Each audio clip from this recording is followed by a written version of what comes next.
আজ পয়লা শ্রাবণ। খোকন, আজ তো জন্মদিন। তুই যখন জন্মেছিলি তখন আমরা যাদবপুরে নতুন গড়ে ওঠা কলোনির টালির ঘরে, তো স্কুল মাস্টার বাবা সেই হ্যারিকেনের আলো জ্বলা ঘরে আনন্দের খুশিতে ঝলমলে হয়ে উঠেছিলেন। তুই আসার পর তোর নাম রেখেছিলেন সুকল্যাণ। মানুষটার মনটা ছিল একেবারে শিশুর মতন। অভাবে অনটনে বেঁচে থাকা নানা দুর্বিপাকেও ভেঙে পড়তেন না কখনো। সকলের ভালো চাইতেন মন থেকে। বলতেন, দেখো, একদিন এই দেশের মানুষ ঠিক মুক্তি পাবে, অশিক্ষা থেকে, দারিদ্র্য থেকে, শোষণ থেকে মুক্তি। আজ পয়লা শ্রাবণ। খোকন, আজ তো জন্মদিন।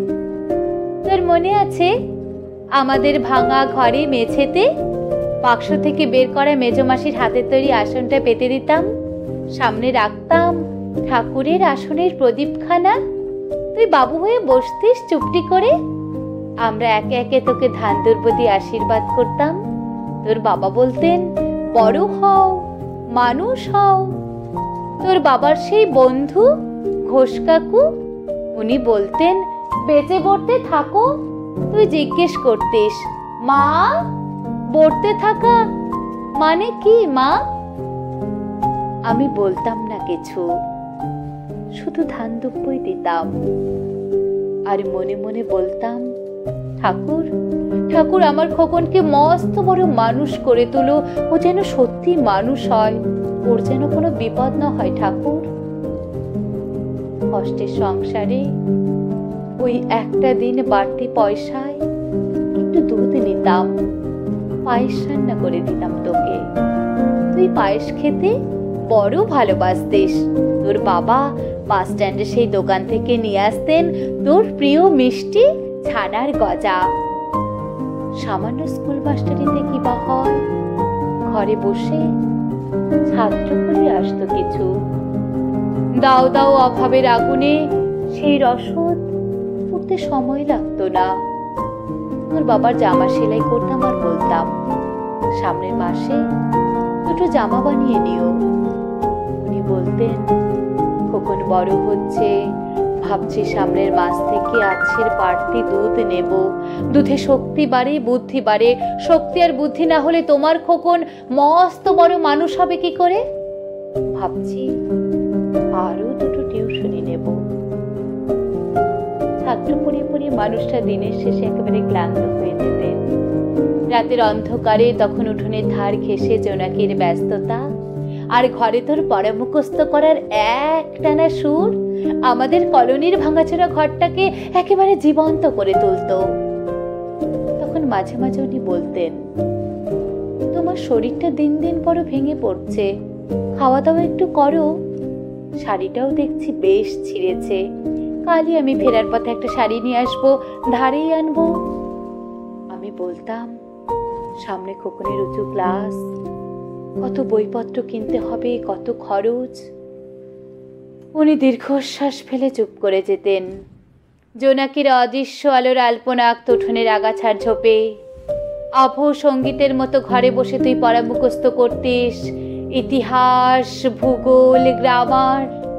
ঈশ্বর আমাদের নিরাশ করেননি। তুই কত বড় হলি, সব পরীক্ষায় কত ভালো ফল হলো তোর। তোর বাবা বললেন, আরো পড়ো, উচ্চ শিক্ষায় উচ্চ সম্মান অর্জনের একমাত্র পথ। তুই আরো পড়লি, কত বড় চাকরি হলো তোর। তোর মনে আছে খোকন, প্রথম মাসের মাইনে পেয়ে তুই আমাদের জন্য কত কি কিনে এনেছিলি? তখন তো আমরা চলে এসেছি শ্যামবাজারে। তোর 2 কামরা সাজানো গোছানো বেশ বড় ফ্ল্যাটে, অফিস থেকেই তো দিয়েছিল। সেই ঘর, সেই বারান্দা, কত স্মৃতি, কত ছবি। সেই বাড়িতেই তো, সেই বাড়িতেই আশ্বিনের এক ঝোড়ো বিকেলে তোর বাবা যেদিন চলে গেলেন, তুই বাবার বুকের ওপর পড়ে কাঁদছিলি সাপুস নয়নে। সদ্য স্বামীহারা আমি সেদিন তোর সেই অসহায় মুখ দেখে আরো ভেঙে পড়েছিলাম। তোকে বুকে টেনে নিয়েছিলাম ছেলেবেলার মতো, বলেছিলাম, কাঁদিস না খোকন, আমি তো আছি। আজ পয়লা শ্রাবণ।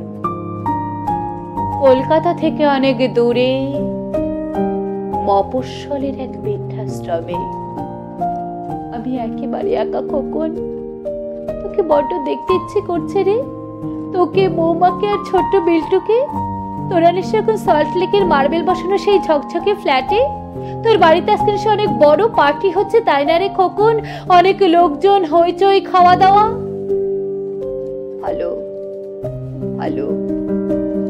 আমার মনে পড়ছে যাদবপুরের ভাঙা ঘরে রাত্রিরে তুই আমার পাশে শুয়ে মাঝে মাঝে হঠাৎ খুব ভয় পেয়ে জড়িয়ে ধরতিস আমাকে। আমি বলতাম, ভয় কি রে খোকন, যার মা থাকে তাকে কি ভূতে ধরে? নিশ্চিন্ত হয়ে ঘুমিয়ে পড়তিস আমার বুক জুড়ে। তোর আধুনিক সংসারে এই বুড়িটার একটু ঠাঁই হলো না। না রে, প্রতিমাও তো মা, ওরও তো আছে আমারই খোকনের মতন কোল আলো করার চাঁদের টুকরো। কিন্তু সময়ের কি আশ্চর্য পরিবর্তন। তুই বুঝি এখন আর পায়েস খাস না?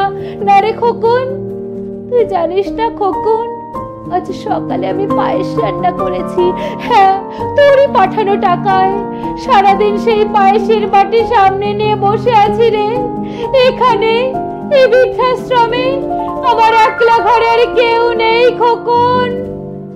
তুই একবার আসবি খোকন, একবার, শুধু একবার।